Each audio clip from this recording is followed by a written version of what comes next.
We are live. It's Christmas. Louise has got her decorations, and I've got a Christmas song. Good afternoon. You better watch out. You better not cry. You better not frown. I'm telling you why. Santa Claus is coming to town. Santa Claus is coming to town. Santa Claus is coming to town. He sees you when you're sleeping. He knows when you're awake. He knows if you've been bad or good, so you better be good for goodness sake. You better be good for goodness sake. Hello, Louise. How are you? I am very well. That was just fabulous. And I'm now realizing, Ashley, that I actually have that on vinyl in the other room, and I could have been holding it up, waving along. So those of you who just joined us, poor old Louise has been running around frantically trying to get Christmassy because I've got my Christmas jumper on. I've got my twinkly lights. So we had a lovely banner behind us, didn't we, Louise? And then gravity took hold of that. Yes, I mean, I do have like tiny little Christmassy things around my desk, but I'm just not organized enough. I'm sorry. I am sorry. Louise Brogan, welcome to the show. Thank you, Ashley. And thank you for that gorgeous singing. My favorite Christmas song, Santa Claus is Coming to Town by the E Street Band. Yay! So that was the first question I always ask my guests is, why did you choose that song? So I guess it's because it's your favorite. So I am a massive Bruce Springsteen fan. I have loved him since about 1988 when I first heard of him. I have all his music on vinyl, CD, even the old tape players. And I've been to see him about, not as much as lots of other fans because, I have 3 small kids. It's hard to travel around Europe chasing Springsteen. I've seen him about 11 times, I think. Wow. And I am hanging out waiting for the tour announcement, which we are hoping will come next year. Oh, fantastic. I've never seen it. And I'll let you into a secret here. I'm sorry. But during lockdown, I started playing guitar. And I was doing a gig every single day at the early part of it on my Facebook channel. And someone said, do you do Bruce Springsteen? I don't really know him. So I sort of like, well, it was a friend and I thought I'd make the effort. And so I now do 3 or 4 of his songs and they're great, aren't they? Absolutely great. And I don't do any songs where I think, oh, I wish I hadn't done that. But when I finished doing one of his, that's good. So nice to have him on. Louise, really nice to meet you. This is all about finding out about people on LinkedIn, who they are and what they do. And so my questions, which you've obviously seen, when did you first start on LinkedIn? Ooh. Back when I was in a job. What? So what you do at the moment is not a job? No, I do now. It's my passion, my business. Right, okay. I actually think it was back whenever I'm trying to think. I graduated with my master's in computing in 2000. I don't think we had LinkedIn then. I think it might have been after I came back from my travels. So 2004, 2005, maybe. When I'd gone backpacking around the world and came back home and went, probably should get a job now. And that's probably when I used it. And then I didn't touch it for years because I worked in the health service for 11 years and I wasn't really thinking about looking for another job and I wasn't thinking about social media. I started my business in about 2013 officially, but I kind of got into social media around probably 2009, 2010. But I kind of ignored LinkedIn at that stage. I was just doing Facebook and Twitter. That is so funny. Why do you use LinkedIn? Oh, such a good question, Ashley. When I left my job because I wanted to work for myself. And I have 3 small children. I wanted to work from home for myself. And I did social media management for small businesses. And it was all Facebook, Twitter, and Instagram.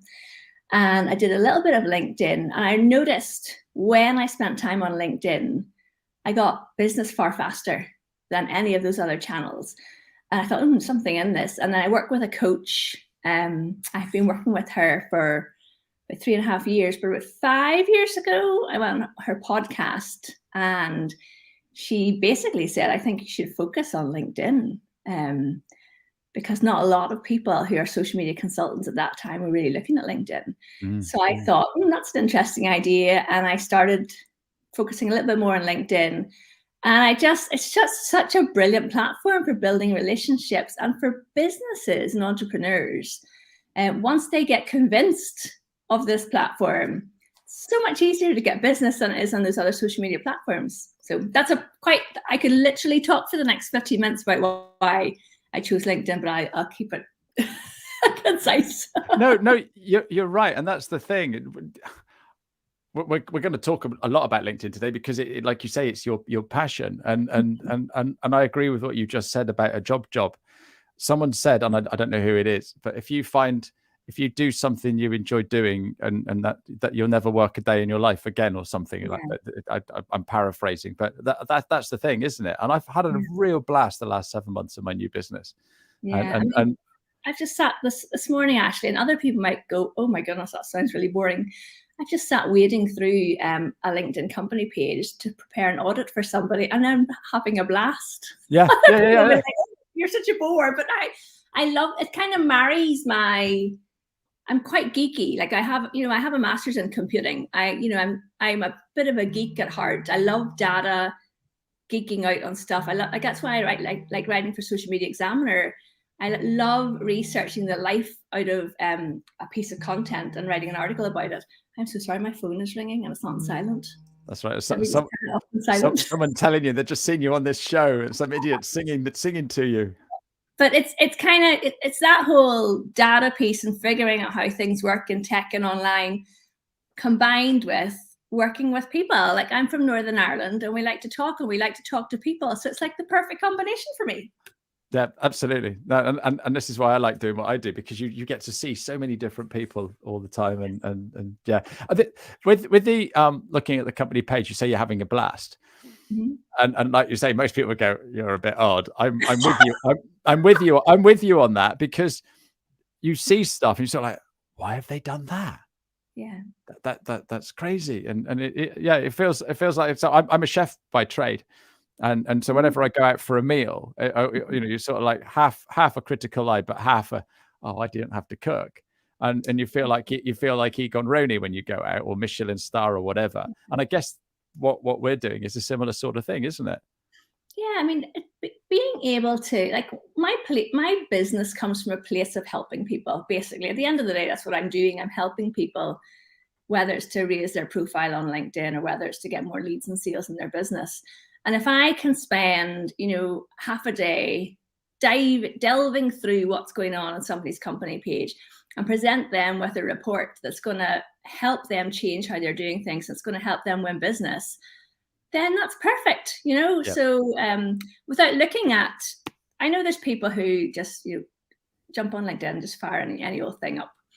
But I like to work with clients on strategy and let's see what's working, what's not working, what could you do better, what could you do differently. Let's measure that for the next 90 days. Try this thing and see if it works, see if it gets you more business or gets you, the clients that you're trying to reach. And then reviewing that and seeing, well, did that work or did it not? Come back to me if it didn't. Let's try another strategy. So I love doing that kind of stuff. Yeah, and that's the thing, isn't it? Is test and measure. Because it's not one size fits all, and so many people, so like, yeah, do this and then that'll work. Well, it might not for your business, or it might not the way you deliver, or it might not for your clients. So interesting stuff. This is a great question. How much time do you spend a day on LinkedIn? I don't know. It's the honest truth. I don't know, because I am like a lot of entrepreneurs. The reason you start your own business is because your mind jumps like this, right? And being a mum as well with 3 kids, you're even more. You're just used to moving between things. Probably like being in a busy kitchen. So am I on LinkedIn all day long? No. Like today, I'm doing an audit, so I'm on probably about 2-3 hours already this morning, because it's literally what I help people with. Yeah. But I'm not like on LinkedIn commenting and messaging all day long. I remember a business friend of mine saying, well, you have to be on 2 hours a day for it to make an impact. I'm like, no, my God, you do not. No, please don't do that.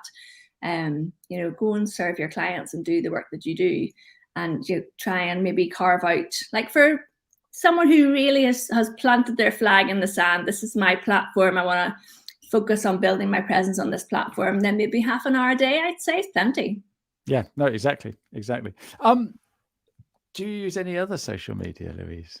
Yes. You do? Go on then. Spill the beans. Spill the beans.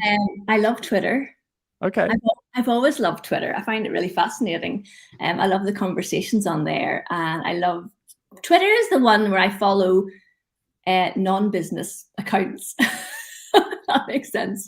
So I get a lot of I find a lot of interesting stories and content on Twitter that I'm just curious about. A lot of Bruce Springsteen fans. There's actually a Twitter account that is every day tweets out and says there has been no Springsteen tour announced today. And that's all they tweet every day. Oh, that's funny.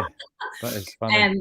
I have Instagram really because people who like podcasts like Instagram. So yeah. I feel like I need to have a presence on there, but I actually deleted it off my phone for 2 weeks and didn't even notice. So I'm not that bothered about Instagram. And I have a Facebook account, but that is for connecting with my family. Like I have a brother that lives overseas, and we have our family chats and stuff on Facebook. And then we're still stuck in the whole, if you're an online business owner, the Facebook groups are really the only great way of connecting with if you're a part, like the coaching program I'm in, we have a Facebook group. So you kind of have to be on Facebook for that stuff. I have a Pinterest account. I do not have TikTok, and I've never had Snapchat. So, yeah. No, interesting stuff. No, and YouTube. Obviously, we've seen. Of course, YouTube. You're a big fan of YouTube, aren't you? Yes, I decided. So you did you say you started doing guitar in lockdown? Yeah. Yeah. So I decided to make something of my YouTube channel in lockdown because I used to be an official accredited Facebook and Instagram trainer in the UK.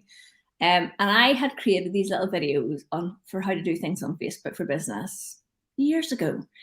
And I got an email one day from YouTube saying, your video has 30,000 views. And I'm like, what? Wow. What is that? And I went to YouTube and I asked my friend Tom, who is a YouTube expert. And I said, Tom, that's obviously, they've messed up somewhere. He went, no, I don't think so. Go and have a look. So I have this video on how to share your blog post to Facebook. And I think it's got like, honestly, tens and tens of thousands of views. And I thought, oh, this is really interesting. So during lockdown, I started making videos on how to use LinkedIn. And it's actually brilliant because I get a lot of people who just ask me, they don't want to hire me. They don't want to pay what I charge. But they do want to know how to do just like one little thing. And I'm very happy to go, oh, that's on my YouTube channel. Just go and watch it. It's there. So I've got about 40 videos on LinkedIn, and they're all about 2 to 3 minutes, 4 minutes max. And it's, how to update your profile photograph, how to create your cover story, how to turn on creator mode. It's literally the questions that people type into Google. And I try and do one of those a week. And I have now got I'm nearly at 1,500 subscribers. And you need to have 4,000 watch hours in a year to monetize on YouTube. And I'm only at 2,500, but I'll get there. I get people subscribing every day now. So it's kind of like it's a ball rolling down the hill. Yeah, no, it is. It's exponential. And with the fact that you're always podcasting as well, and you're doing lives on here, then people will start finding it. So no, that's absolutely superb. I love this question. Do you get business as a result of your activity on LinkedIn? Yeah. Every week without fail, I get maybe 2 or 3 inquiries saying, Louise, how can I work with you? Or how can I find out more about your services? All in Messenger. And this is the thing, Ashley, that I say to people, the people who comment on your content don't generally become your clients. It's the people who see you on LinkedIn and are watching and seeing that you know what you're doing. Those are the people that reach out to you and say, actually, I'd like to know more about how to work with you. And I get a steady stream of those people, and then I send them off to book a discovery call with me, and that's how they become clients. Brilliant. So what types of customers do you work with then, Louise? I work with, I suppose it's two different groups. I have my solo entrepreneurs, usually, not exclusively, but 95% are women who have left corporate to start their own business and want to know how to use LinkedIn to get business. So they're what I call high-performing women. So usually as well, I would say they are over 40. They've had a brilliant career. They are experts at what they do. They just need to figure out how to use this platform to get their coaching or consultancy clients. Then I have the companies that I work with. So I have maybe there's a team of 10 in financial services or a law firm or lots of different kind of consultancy companies, and they want me to come in and train their team, their senior team, and then the rest of their company on how to use LinkedIn. And now we have done for you services where we write content for clients and manage their company pages for them. Wow. So basically, absolutely anything that I need doing on LinkedIn, I can come to Louise. No, I wouldn't say that actually. So there are things that I won't do on LinkedIn. So I don't like taking shortcuts. I don't post as individuals on LinkedIn. I would say that my client base are mainly coaching, consulting clients or professional services. I do work with a couple of universities, but that's not like it's not. I don't work with job seekers. Someone who's trying to find a new job. I don't work with those people. I have lots of people to refer them to. I don't do LinkedIn adverts, and I don't post for you on LinkedIn. And I certainly will not invite you to join a pod. No. So you really know your niche, don't you? If you're looking at 40 plus women, 40, you know what I mean. And I'll tell you what, Ashley, I'd say 85% of my clients are in the US. Oh, really? Right. Okay. That's why you talk about dollars a lot. Oh, all my prices are in dollars. Yeah. Yeah. No, that's cool. I bet they just love your Irish accent, don't they? I think that I get messages from people about my podcast, and they love my accent. And I'm going to San Diego to Social Media Marketing World, and we're going to do something on St. Patrick's Day because it's literally like St. Patrick's Day the day after. I was watching live on Friday when you were working that out. That was such a funny interview. I might have to have a green LinkedIn flyer to give people or something on that, or like a green LinkedIn badge. So it's like when you think about LinkedIn, you think about Louise and Northern Ireland. I like that. That's a great idea. That is a great idea. So you're talking more about your business then. How many hours a week do you currently work, and does that work for you? So my kids are all at school. They're not all at secondary school. So I probably start about 9:30 or 10 in the morning, and I work through till about 2, and I try and stop when the kids come home. But I don't work in the afternoons. I don't work. But because of my clients being in the US, I would have maybe 2 nights a week where I'm on calls with clients who are maybe in California or Washington State, because it's 8 hours behind us. Okay. So yeah, I built the business to work around my family, but interestingly, there's changes coming as well because I'm building a team. So I've got 3 people in my team now. Oh, get you. Yeah, it's really exciting. So we'll see where we go with that. Ideally, I think I would like to be, I love writing. I love writing, creating the videos, doing the podcast. And my idea is that I train up a team to work with the clients, and that I can go on and do all that creation stuff that I really love and get a lot out of. No, that's the beauty when you grow your business. We've got a question here from Paul. Okay. I love Paul. Apart from me, who do you have? Do you have a to die for list of people you'd like to connect with? No. What? not even. Is Paul Seeley on that list of people you want to connect with? That's an interesting question. Bruce Springsteen. You're not connected with Bruce Springsteen? He's not on this platform. I have checked. Barack Obama is on LinkedIn. Well, his account is, but I don't think he uses it. But interestingly, one of my network is a first connection with Barack Obama, which I find kind of funny. But no, I don't think so, Paul. I mean, if there's somebody I want to connect with, I would just connect with them. And here's a question: do you write a connection, a message when you connect with them, or you just 100%? I'll tell you better, Ashley. If someone connects with me and hasn't sent me a message, I send them a message. And I honestly, in the last 2 weeks, doing that has turned into 2 people asking me more about my services and wanting to get on a call with me. So they connected with me without a note. I looked at them and thought, you're the kind of person I work with. I sent them a message and said, thanks so much for connecting. And then they came back to me and said, oh, absolutely, Louise. I listened to your podcast. Actually, I'm wondering if I could talk to you about working together. If you do not send a message when you connect with somebody, you are missing out so much. Some people I talked to, because we had a good debate on a previous show, and there's a couple of schools of thought, but at the end of the day, we're human, and surely it's polite, Louise. Yeah. Just to say, hi, I saw this, it'd be nice to connect, or, oh, I noticed that you do that, it'd be nice to connect. It's a business networking platform. Yeah. Which, like, Ashley, if you and I went to a conference together, right, which I think would be brilliant, by the way, if you and I met at a conference. So you and I go to a conference together and you sit down at the same table as me and I say, hello, are you going to just sit there and go, here's my business card? No, we're going to have a conversation. How do you have a conversation on LinkedIn? In Messenger.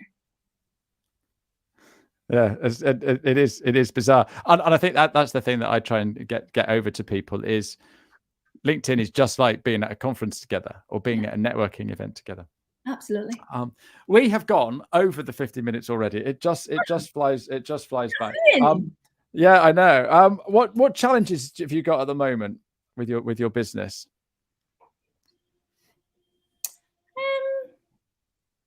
It's very busy, but I hate when entrepreneurs say that.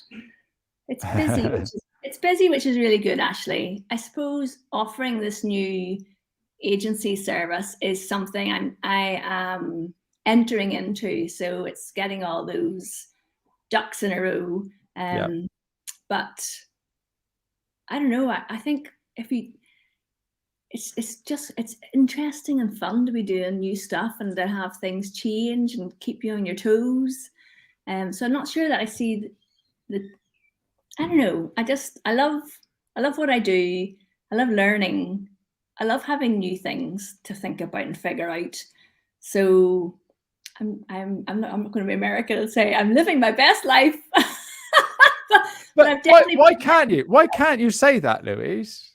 I've not heard any of your podcasts where it's like, oh, not a good day today, or I've not seen any of your lives where you're sort of like, oh, this isn't very good. You're always up and you're bubbly. So, and it's brilliant. I've got one more question for you, which I'm going to ask after I preview next week's guest. Oh, who's that? It is my coach. Right, the guy that keeps me on the straight and narrow. So Richard Carpenter, he's an absolutely delightful guy. And I turned around to him and said, "Would you be on my show?" Yeah, definitely. Brilliant. So be really interesting having a chat with him next week. So he's on next week. We've got another comment from somebody.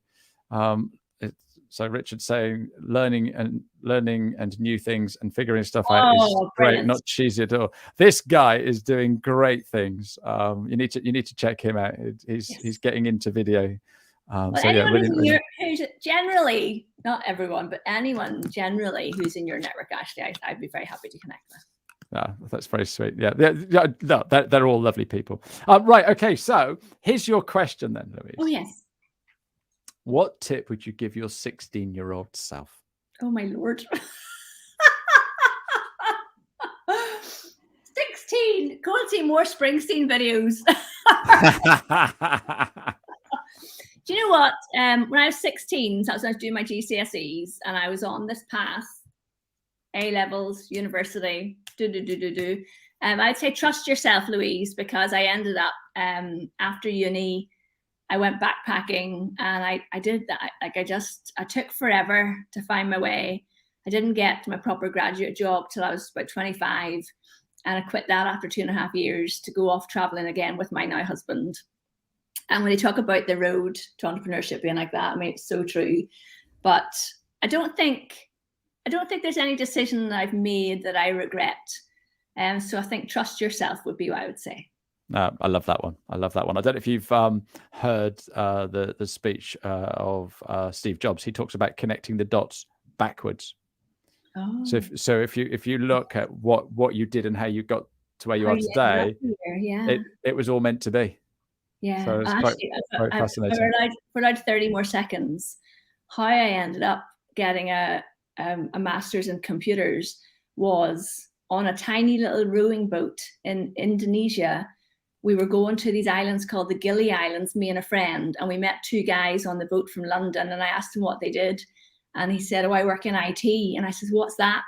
This is like 1998. And I said, what's that? And he explained to me what it was. And I thought, oh, I think I'd be quite good at that. And that's when I did my, I came back and I decided I needed a job in IT. And that's kind of where it all kicked off. Fantastic. Yeah, who'd have known if you hadn't have got on the boat that day? Exactly. Or even said, look at these guys. Yeah, no, fantastic. They are now. Absolutely. They're not on this show. Louise, it has been an absolute delight to finally catch up with you and to have a little natter with you. Look, have a fantastic Christmas. Yes. And we're sure we'll see you in 2022. And thank you very much for being on our show.